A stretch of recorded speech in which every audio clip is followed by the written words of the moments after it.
Last class में हमने first duty of बेली कर लिया था, bailee to take reasonable care of the goods bailed. Reasonable word जहां पर आ जाए ना, वहां पर आपको समझ लेना चाहिए कि देखो, रीजनेबल केयर जो है, कितनी केयर कि सर हम आपसे एक्सपर्ट की तरह एक्सपेक्ट नहीं कर रहे हैं कि आप किसी चीज में जो एक्सपर्ट होता है और एक नॉर्मल अंडरस्टैंडिंग वाला आदमी होता है, उसमें फर्क होता है।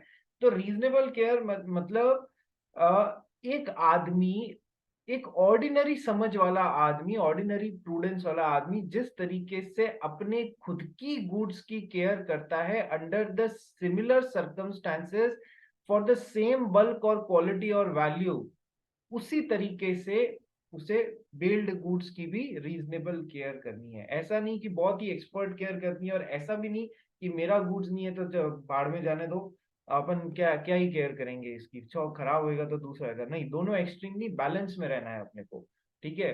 सो सर, यदि उसने रीजनेबल केयर लिया है और उसके बावजूद गुड्स को कुछ नुकसान हो जाता है, तो he will not be bailee will not be liable for loss of the things bailed. Reasonable care ले लिया, इतना प्रूव कर दिया, और उसके बावजूद गुड्स को नुकसान हुआ, तो फिर अब मेरी जिम्मेदारी नहीं है अभी। ठीक है। हाँ, यदि कॉन्ट्रैक्ट था अदरवाइज कि नहीं, कोई भी सर्कमस्टांसेस हो जाए, गुड्स का यदि नुकसान होता है तो आप ही जिम्मेदार रहेंगे, तो फिर वो हो जाएगा। लेकिन यदि उसने रीजनेबल केयर लिया, उसके बावजूद गुड्स को नुकसान हुआ है, तो फिर उसकी जिम्मेदारी नहीं रहेगी। ठीक है। इसमें हमने एक दो एग्जांपल्स भी देखे थे, ये अपन ने पॉइंट कर लिया है। आइए सेकंड ड्यूटी ऑफ बेली की तरफ चलते हैं। Duty not to make inconsistent use of goods bailed. ठीक है, सेक्शन 153 एंड 154, कि सर उसको, मैंने अपना गुड्स यदि आपको दिया है तो आपको उन गुड्स का इनकंसिस्टेंट यूज नहीं लेना है। ठीक है। यदि मैंने आपको एक कार राइडिंग के लिए दी है, चलाने के लिए दी है, आपको उसको रेस में दौड़ाना नहीं है, otherwise it will be inconsistent use. ठीक है। तो जिस भी काम के लिए दी गई है, उसी पर्पस के लिए गुड्स को यूज करना है। ठीक है, मंशा पढ़ना स्टार्ट कर। Is inconsistent use of bailed goods bailey liable to compensate the bailer for any loss or destruction of goods even if it is due to act of God? Example पढ़ते हैं फिर। Example, A lent car to B for own riding only. B gave it to C. C drove carefully but met with accident. B will be liable to A for compensation. देखो, example क्या बोलता है, ए ने B को car दी उसके खुद के चलाने के लिए, लेकिन बी ने उस कार को फर्दर आगे किसको दे दिया, सी को दे दिया। क्या इस बात के लिए बी को अलाउ किया गया था? नहीं किया गया था, केवल खुद के चलाने के लिए दी गई थी।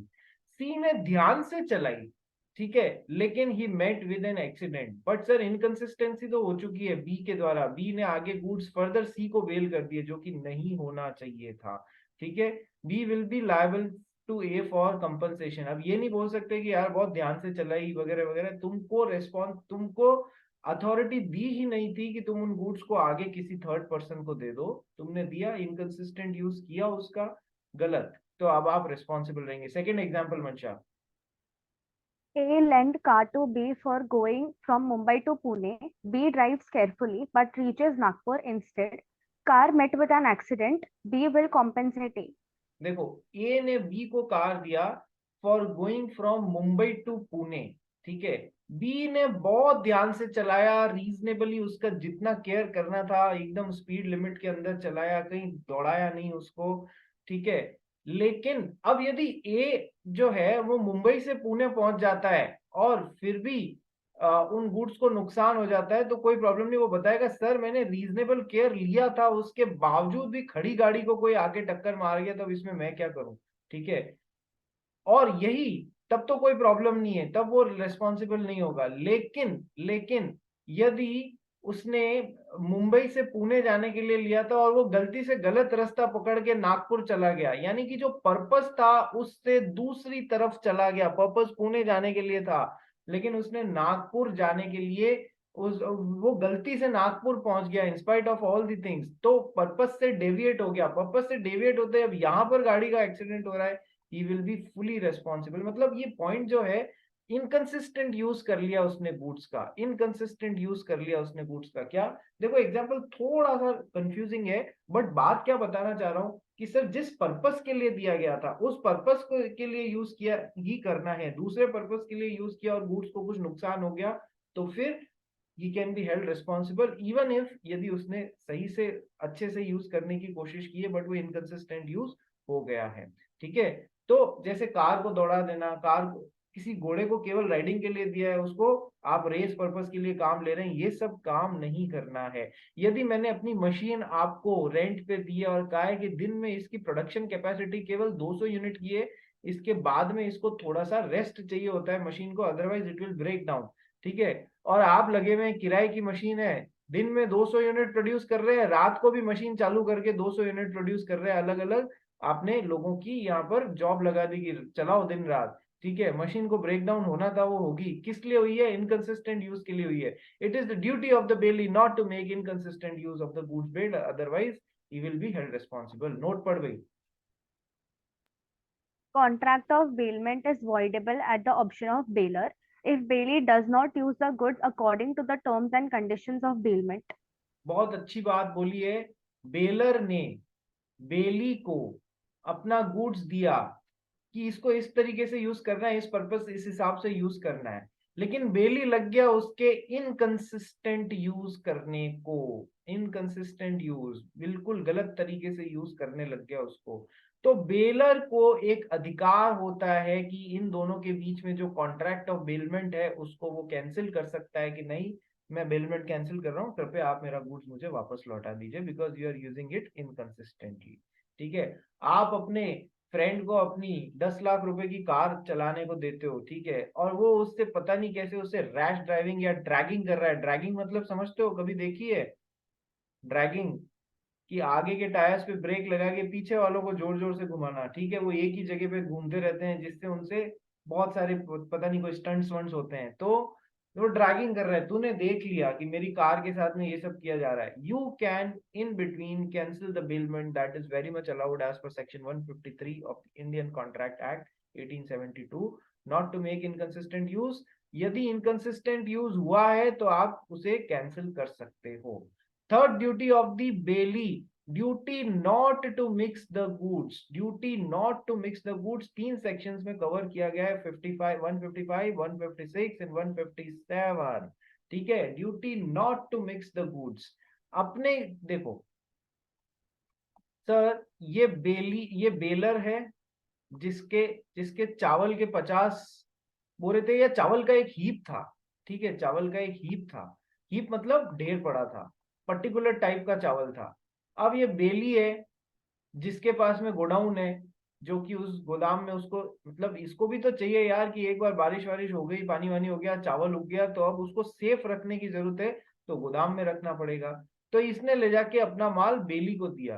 बेली की ड्यूटी बनती है कि सर ये जो ऑलरेडी कोई गुड्स यदि यहाँ पर पड़ा हुआ है, चाहे इसका चाहे किसी और का, सर उसमें ये जो बेलर का गुड्स है ये ले जाके मिक्स नहीं कर देना है, ये ले जाके मिक्स नहीं कर देना है। It is the bailee's duty.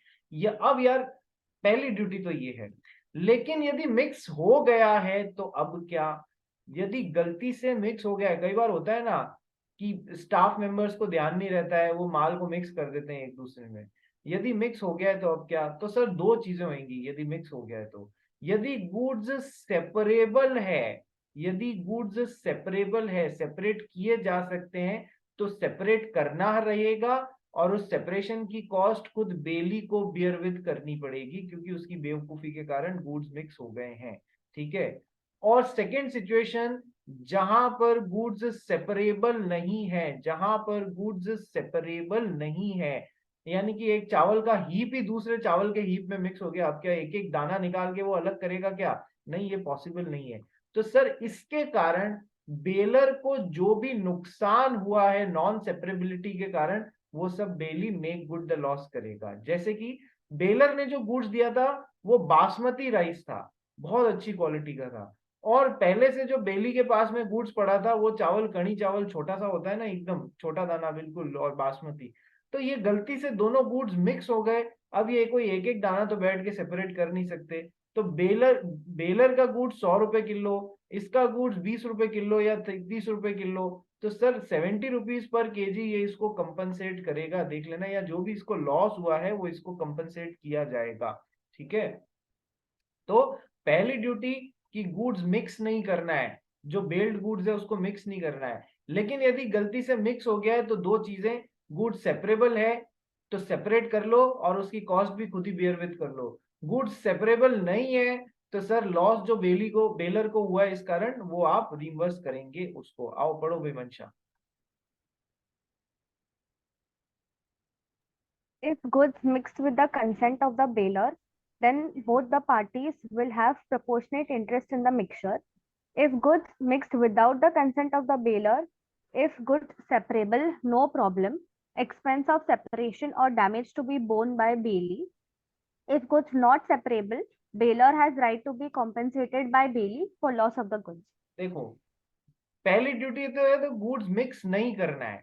दूसरी बात जो यहाँ फर्स्ट पॉइंट है जो बताना, मतलब अभी बताना रह गया था, वो ये था कि गुड्स यदि बेलर की कंसेंट से मिक्स हुए हैं कि ठीक है यार जगह इतनी है अपने को मिलाना तो पड़ेगा, तो ठीक है मिला दे यार, चल कोई बात नहीं, तो दोनों का, बेलर का और बेली का प्रोपोर्शनेट इंटरेस्ट रहेगा। बेलर का और बेली का प्रोपोर्शनेट इंटरेस्ट रहेगा उन गुड्स में। कैसे कि सर मैंने आपको दिया 100 किलो चीज और आपने आपके खुद के गुड्स वहां पर पड़े थे 50 केजी, तो 2:1 का प्रोपोर्शनेट इंटरेस्ट रहेगा उसमें। दो जो भी बेच के आएगा उसमें 2 हिस्सा इसका रहेगा और 1 हिस्सा इसका रहेगा, तो 2:1 का प्रोपोर्शनेट इंटरेस्ट हो जाएगा। ये तो हो गई एक बात, यदि कंसेंट से मिक्स हुआ है तो।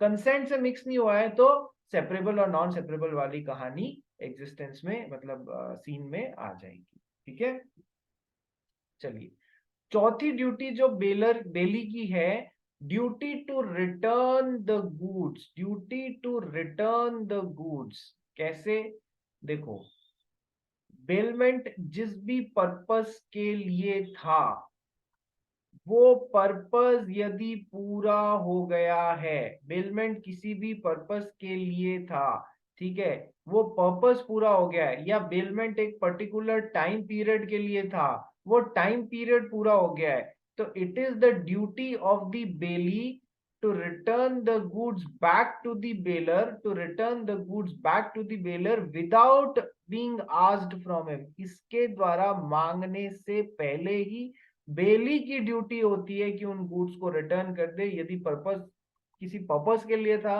वो पर्पस अकम्प्लिश हो गया है, या फिर कोई पर्टिकुलर टाइम पीरियड के लिए था और वो टाइम पीरियड पूरा हो गया है, तो बेली को बिना इसकी रिक्वेस्ट के वेट किए बेली को वो गुड्स वापस बेलर को लौटा देने हैं।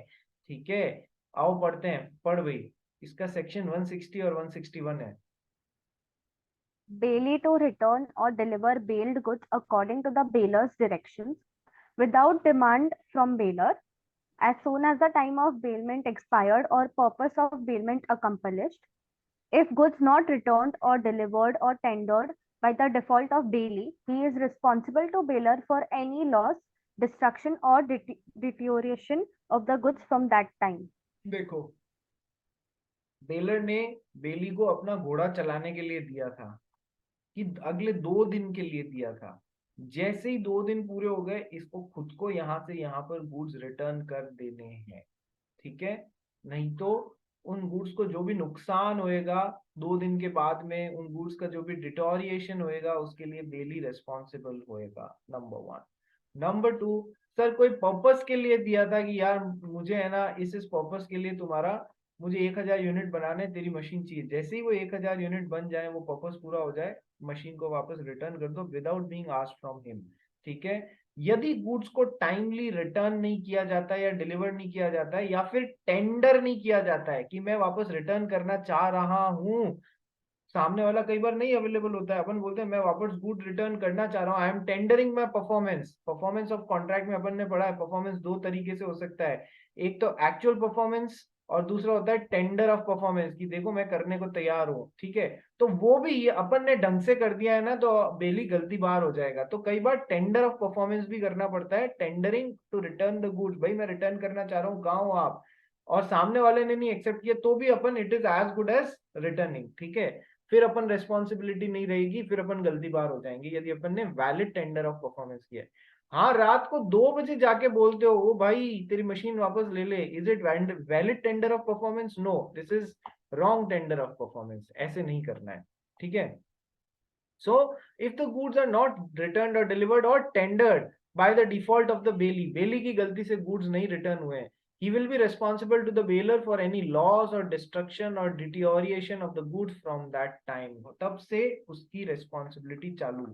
4 चीजें पढ़ चुके हैं, 4 duties of bailey पढ़ चुके हैं। Number 1, bailey to take reasonable care of the goods bailed.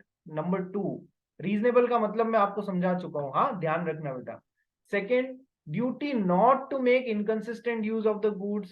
Goods जिस पर्पस के लिए लिया है उसी पर्पस के लिए जिस शालीनता से गुड्स को यूज करना है, उसी शालीनता से उसी समझ से गुड्स को यूज करना है। इनकंसिस्टेंट यूज नहीं करना है, खुद के लिए लिया आगे किसी को दे दिया, ए से बी सिटी जाने के लिए लेकिन पहुंच गए सी सिटी, तो सर ऐसा है तो इनकंसिस्टेंट यूज है, तो उसके कारण गुड्स को कुछ भी नुकसान हुआ है तो आप उसकी भरपाई बेली करेगा। Duty not to mix the goods, पहली ड्यूटी की गुड्स मिक्स नहीं करना है। यदि कंसेंट से कर रहे हो तब कोई प्रॉब्लम नहीं है, तब दोनों का प्रोपोर्शनेट इंटरेस्ट हो जाएगा, जिसका जितना माल था उसका उतना इंटरेस्ट हो जाएगा।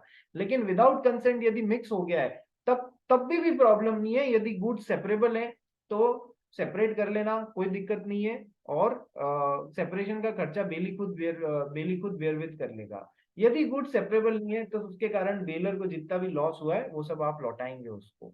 you'll make good the losses as a bailey, क्योंकि आपकी बेवकूफी से गुड्स मिक्स हो गया है। Duty to return the goods, Shlok Mundada बोल क्या हुआ?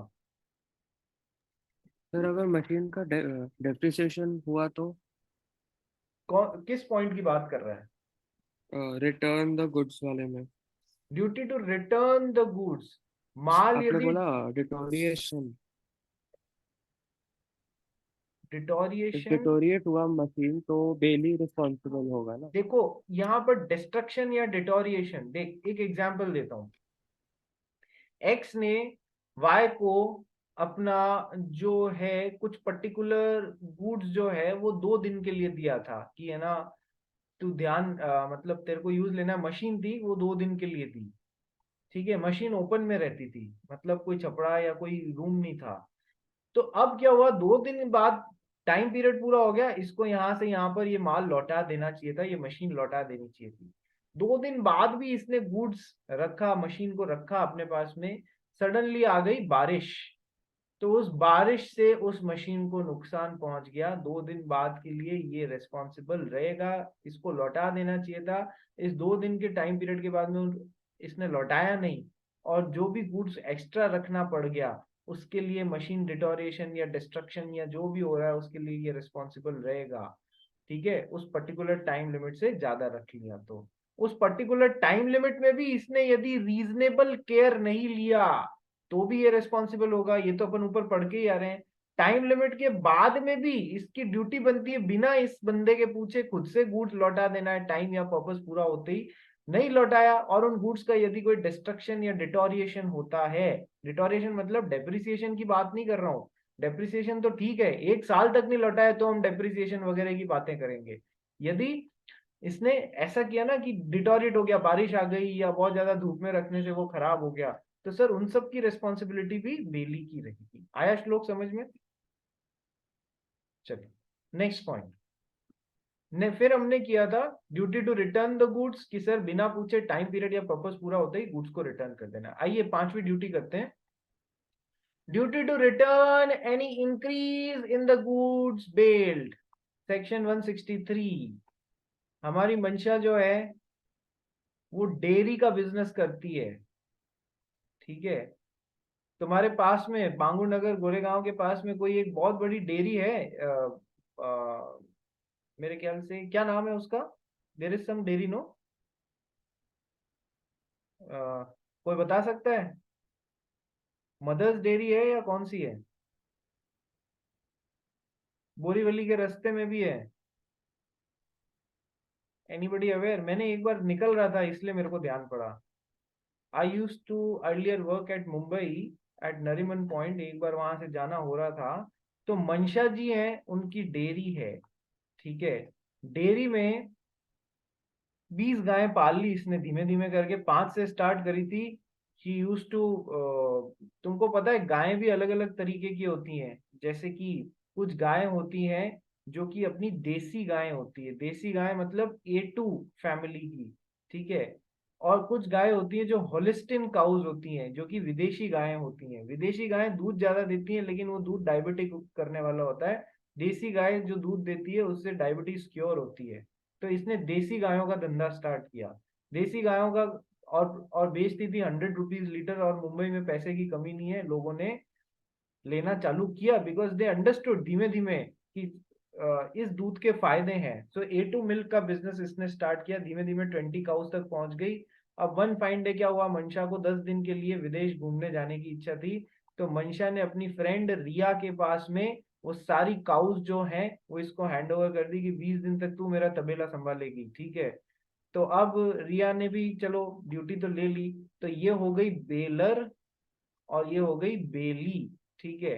अब इस दौरान क्या हुआ, there was one cow who gave birth to one calf. एक काउ ने एक काफ को जन्म दिया उन 10 दिनों के दौरान, ठीक है सर। जब ये वापस आई मंशा टूर से लौट के, तो रिया ने कहा, बड़े ही मतलब वो कहते हैं ना साधु संत बनते हुए, ये ले पकड़ अपनी 20 काउ, ठीक है। तो इसने बोला, अरे यार पीछे से एक वो काफ भी तो जन्म दिया है, उसको भी तो लौटा देख, तूने मुझे 20 काऊ दी थी, मैं तेरे को 20 काऊ वापस दे रही हूँ, ठीक है। ऐसा काफ तो तूने मुझे दिया ही नहीं था, तो मैं तेरे को कैसे दूं वापस, ठीक है। ये ऐसे करके अड़ गई है रिया, ठीक है। ऐसा नहीं कर सकती वो। If there is any increase in the goods bailed, if there is any increase in the goods bailed, it is the duty of bailee कि उसे इंक्रीज को भी वापस लौटाना पड़ेगा, ठीक है। तो काफ को भी मंशा को वापस देना पड़ेगा, ऐसा नहीं बोल सकती 20 दी थी 20 वापस ले जा, इंक्रीज मेरा रहेगा, या इंक्रीज मैं नहीं लौटाऊंगी, या तूने मुझे दिया थोड़ी था ये, ठीक है। तो इन दैट केस इंक्रीज को भी रिटर्न करना रहेगा। सेकंड एग्जांपल, मंशा जो थी, पहले फिजिकल शेयर सर्टिफिकेट्स आते थे, मैंने आपको बताया हुआ है, पहले फिजिकल शेयर सर्टिफिकेट्स आते थे। तो सर मंशा 1 साल के लिए बाहर जा रही थी, तो मंशा ने अपने फिजिकल शेयर सर्टिफिकेट्स रिया के पास में रखा दिए। पीछे से जिस कंपनी रिलायंस के वो फिजिकल शेयर सर्टिफिकेट्स थी, उसने बोनस इशू कर दिया 1:1 के रेशियो में।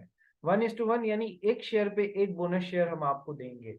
रिया ने उसको क्लेम किया क्योंकि she was the custodian of दो शेयर्स, तो इसने वो शेयर्स को क्लेम किया। तो मंशा इसको 1000 शेयर देके गई थी, 1000 शेयर रिया के पास में और आ गए ड्यू टू बोनस। जब 1 साल बाद मंशा वापस लौटी, तो रिया ने उसको उसके 1000 शेयर लौटा दिए, लेकिन ये 1000 इंक्रीज इन गुड्स बिल्ड उसने वापस नहीं लौटाए, ठीक है। ऐसा नहीं कर सकती, ये इंक्रीज भी लौटाने पड़ेंगे, ठीक है। शेयर्स को गुड्स माना गया है क्या? यस सर, शेयर्स को गुड्स माना गया है, ठीक है। नेक्स्ट, तो ये काउ वाला और बोनस शेयर वाला दोनों एग्जांपल मैंने आपको बता दिए।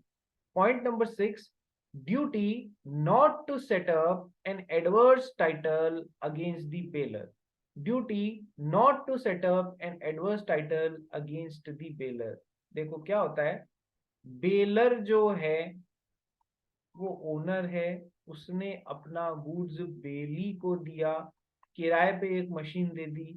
बेली के कहते हैं ना नियत खराब हो गई, नियत खराब हो गई। इसने कहा वापस जब माल लौटाने का टाइम आया, इसने कहा अरे भाई कौन हो आप, मैं तो आपको नहीं जानता, माल तो मेरा है, ठीक है। ऐसे एडवर्स टाइटल सेटअप करने लग गया अगेंस्ट दी बेलर। नहीं, it is the duty of a bailee not to set up an adverse title against the bailee. कई बार होता है ना, देखो ऐसा बहुत बार आप लोग देखोगे, इसको मैं दूसरे सेंस में समझाऊं तो आपको 1 सेकंड में समझ में आएगा, हालांकि वो बेलमेंट का एग्जाम्पल नहीं है। दूसरे सेंस में, कई बार आप अपना मकान मालिक जो है ये किराएदार को देता है, ऐसा होता है ना। किराएदार की नीयत खराब हो जाती है, तो किराएदार उसको खाली नहीं करता है, मालिक बन के बैठ जाता है, ठीक है। वो क्या कर रहा है, he is trying to set up an adverse title against the मकान मालिक। तो ये एग्जाम्पल जो है ये आपके इसमें बेलमेंट में नहीं लगेगा, क्योंकि बेलमेंट हमेशा गुड्स का होता है। गुड्स, मकान कोई गुड्स है, are they movable item? No. But just to make you understand the concept of setting an adverse title, what I am saying is कि अपने को उसको जो उसका ओरिजिनल ओनर है बेलर, उसके खिलाफ गलत टाइटल सेटअप करने की कोशिश नहीं करनी, उन गुड्स को हड़पने की कोशिश नहीं करनी है. It is the duty of the bailee. So 6 duties of bailee we have read. ठीक है, इसी के साथ में अपन ने ड्यूटीज ऑफ बेलर और ड्यूटीज ऑफ बेली दोनों कर लिया है. ड्यूटीज ऑफ बेलर क्या क्या थी? Duty to disclose fault in goods bailed. Gracious bailment हो तो नॉन फॉल्ट्स के लिए ही जिम्मेदार होगा, नॉन ग्रेशियस बेलमेंट्स हो तो सारे फॉल्ट्स के लिए जिम्मेदार होगा. ये पढ़ा था. नंबर 2 और भी अपन ने पढ़ा था कि सर एक में तो वो केवल वो ग्रेशियस बेलमेंट वो सारे एक्सपेंसेस के लिए जिम्मेदार होगा, चाहे वो ऑर्डिनरी है चाहे वो एक्स्ट्रा ऑर्डिनरी है. नॉन ग्रेशियस बेलमेंट में केवल एक्स्ट्रा ऑर्डिनरी डैमेजेस के लिए वो रिस्पॉन्सिबल होगा. ठीक है. Second duty of bailor, duty to pay और रिम्बर्स द नेसेसरी एक्सपेंसेस. ये भी अपन ने पढ़ लिया था. Duty to indemnify the bailee for premature termination. Sir gracious bailment के केस में यदि मैंने 5 दिन के लिए आपको माल दिया है, उससे आपको कुछ फायदा हो रहा है, लेकिन तीसरे दिन मैं तोड़ सकता हूं उसको.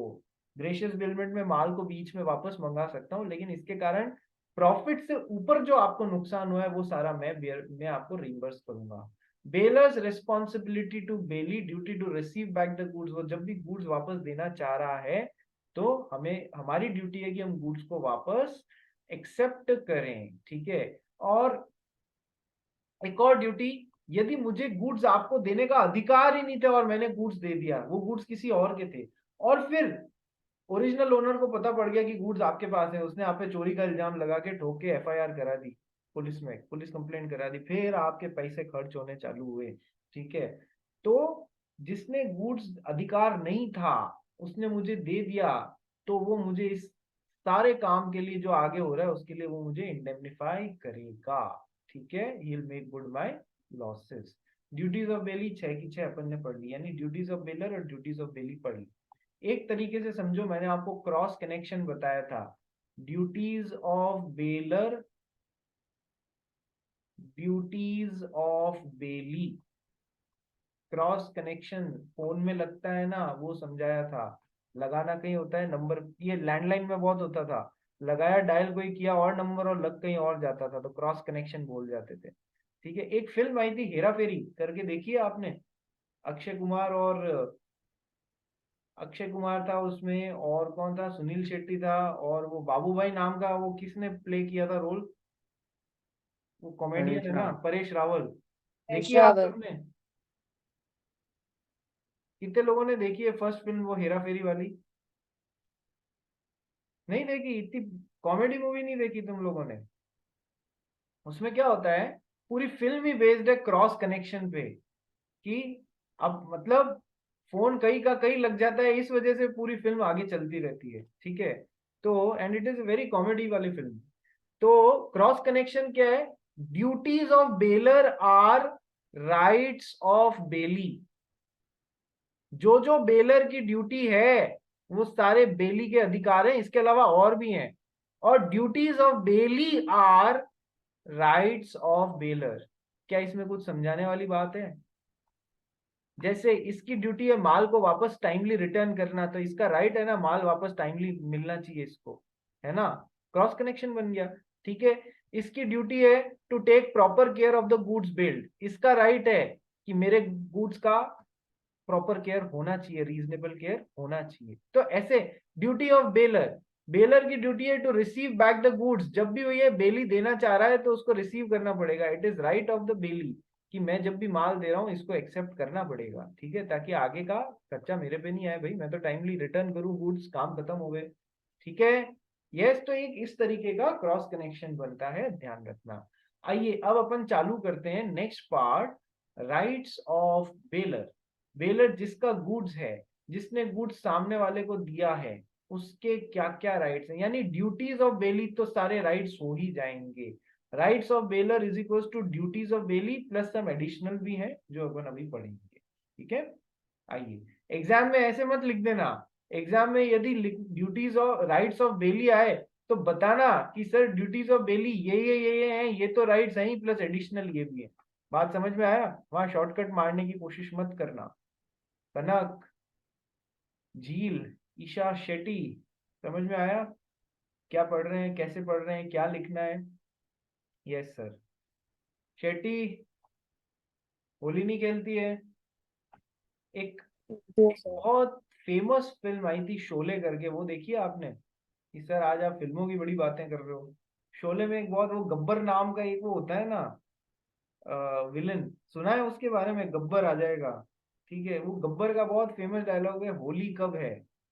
ठीक है, उस दिन वो अटैक करेगा। तो चलो आ जाओ, आगे पढ़ते हैं। अब तुम लोग को बीच बीच में कॉमेडी करानी पड़ती है। आ जाओ, राइट्स ऑफ बेलर। सबसे पहला राइट, बेलर जिसका गुड्स है, जिसने अपना गुड दिया है सामने वाले को, जिसने अपना गुड्स दिया है सामने वाले को, उसका सबसे पहला राइट है right to terminate the bailment if case of in case of inconsistent use of goods. मैंने जिसको गुड्स दिया है बेली को, वो घोड़ा दिया है चलाने के लिए दिया था, वो दौड़ाया जा रहा है रेस में, इनकंसिस्टेंट यूज कर रहा है। ठीक है, तो मेरे को राइट है, I can terminate the bailment then and there itself. ठीक है, ये मेरा पहला राइट। दूसरा right, right to demand back the goods oblique premature termination बिल्कुल अलाउड है in case of gracious bailment. यदि इनकंसिस्टेंट यूज हो रहा है तो चाहे ग्रेशियस है चाहे नॉन ग्रेशियस है, अपन ने कोई भी बात बोली वैसी नहीं। चाहे ग्रेशियस बेलमेंट में इनकंसिस्टेंट यूज हो रहा है, चाहे नॉन ग्रेशियस में, हम अपना माल वापस मांग सकते हैं। इसलिए मैंने कुछ डिफाइन नहीं किया था कि ये ग्रेशियस है या नॉन ग्रेशियस है। लेकिन लेकिन यदि ग्रेशियस बिलमेंट है तो फिर मैं बीच में अपना माल मांग सकता हूं कभी भी, चाहे आप उसके साथ में गलत यूज कर रहे हैं या नहीं, उससे फर्क नहीं पड़ता है। ग्रेशियस बिलमेंट है तो मैं बीच में भी, मुझे जरूरत पड़ गई तो मैं अपना माल मांग सकता हूं। जैसे कि मैंने एक एग्जांपल बताया था कि मंशा के जो नहीं, रिया के पास में एक कार पड़ी थी, फ्री पड़ी थी, ठीक है, पार्किंग में। मंशा को उसकी जरूरत पड़ी, मंशा ने कहा 5 दिन के लिए तेरी तो फ्री पड़ी, मुझे देती है क्या, मेरी थोड़ी कमाई हो जाएगी। मंशा, रिया बोली ले जा। ठीक है, पीछे से क्या है, रिया के अंकल को हॉस्पिटलाइज होना पड़ा तो रिया को अपनी कार की जरूरत पड़ी। The car was lent graciously, so she can any time demand back the bailed goods, she can any time demand back the bailed goods. जबकि नॉन ग्रेशियस बेलमेंट में आप एनी टाइम डिमांड नहीं कर सकते हो, कुछ ना कुछ गड़बड़ हो रही है, इनकंसिस्टेंट यूज हो रहा है, तभी डिमांड कर सकते हो। ठीक है, चलिए। हाँ, इसके कारण मंशा को बीच में इस गुड्स से मांगने के कारण जो प्रॉफिट के ऊपर जो लॉस हो गया है, वो सारा का सारा रिया इसको प्रेरित करेगी। ये एग्जांपल मैं आपको कई बार समझा चुका हूं।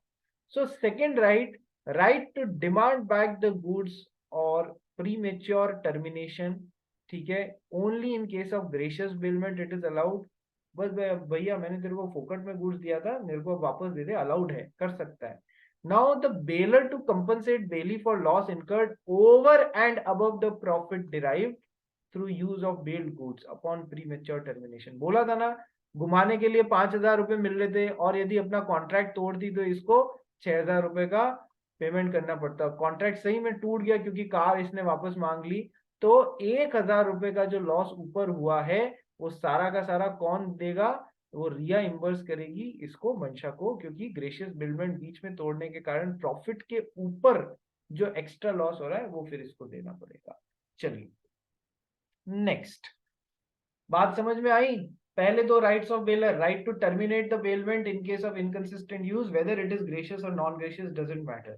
Second, right to demand back the goods और प्रीमेच्योर टर्मिनेशन का राइट, कुछ भी बोल लो, only available in case of gracious bailment. ठीक है, और उसमें ये बात, जो एक्स्ट्रा लॉस हो रहा है प्रॉफिट के ऊपर, वो भी फिर आपको देना पड़ेगा, बेलर को देना पड़ेगा, लेकिन वो मंगा सकता है गुड्स ग्रेशियस बिलमेंट में बीच में। Third, right to file a suit against the wrongdoer or the third party, section 180 और 181। देखो मंशा, इसको पढ़ना एक बार, फर्स्ट पॉइंट को। Suit by bailor and bailey against wrongdoers, section 180. Third person deprives bailey from the use of bail goods or injure the goods, either bailor or bailey may file a suit against him. Stop.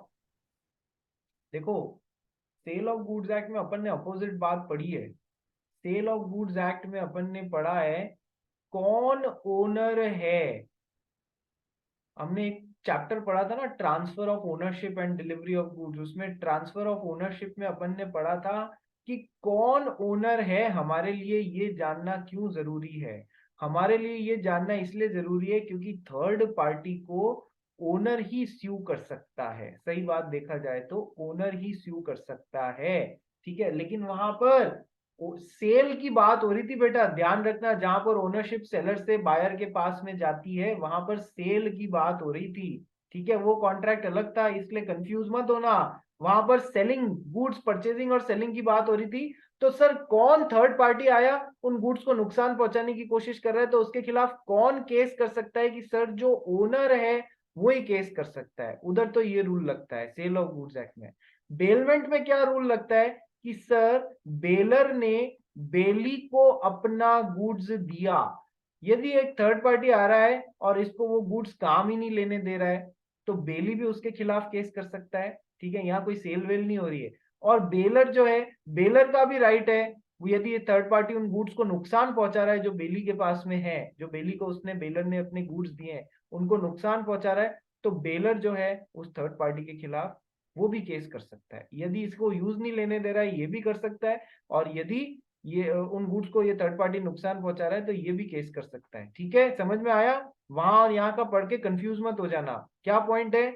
Suit by a bailor and bailee against the wrong doer. कैसे?